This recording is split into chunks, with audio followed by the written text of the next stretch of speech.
Let's go back to the home page as an anonymous user and keep clicking around. Okay, so we clicked on custom tours. Here's a link for take a look at our calendar. I'm going to click that.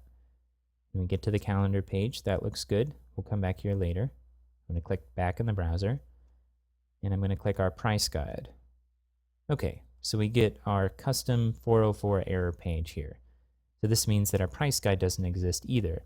So let's go ahead and create a placeholder for our price guide too. I'm going to jump back to the browser where I'm an admin, and I'm going to click Add Content. I'll click Basic Page as the type, and we'll call this Price Guide.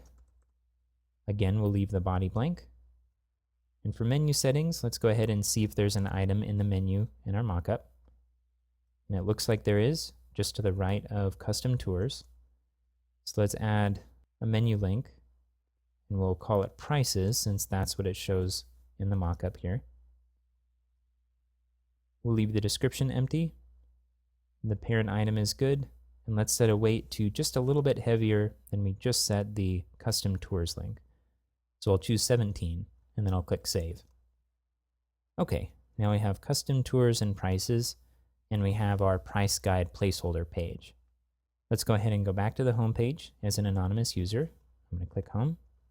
I'm going to click our Price Guide just to make sure that our change went through.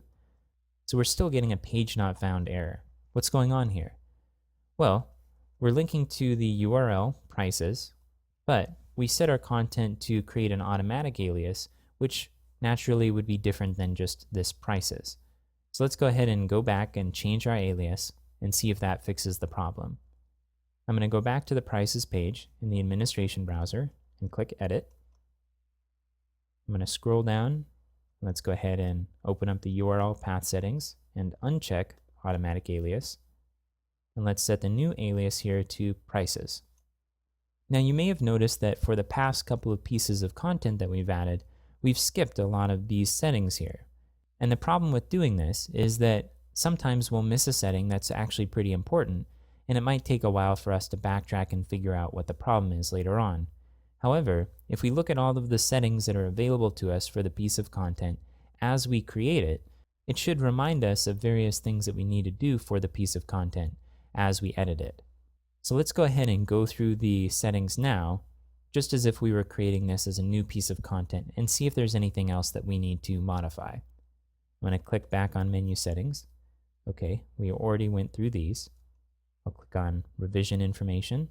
We don't need to create a new revision here, so we'll go ahead and keep these empty. We just set the URL path settings to not use an automatic alias. I'm going to click authoring information.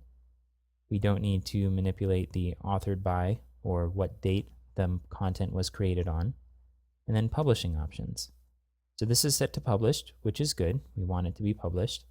And these other two items right now don't come into play because we're not using the default homepage. Okay, let's go ahead and click Save to save it. Let's jump back to the other browser where we're in Anonymous User and refresh the Prices page. Okay, we now have our title Price Guide. Let's go back to the home page and make sure that we're done clicking around. Okay, it looks like we have one more link, Contact Us. I'm going to click that. That takes us to the Contact Us form, which looks good. Okay, at this point we can continue clicking through all of the pages, making sure that all of the links point to the right place and display the right content. And when we're done with that process, we'll be ready to run this project by the client and see if they have any input on what we've done so far.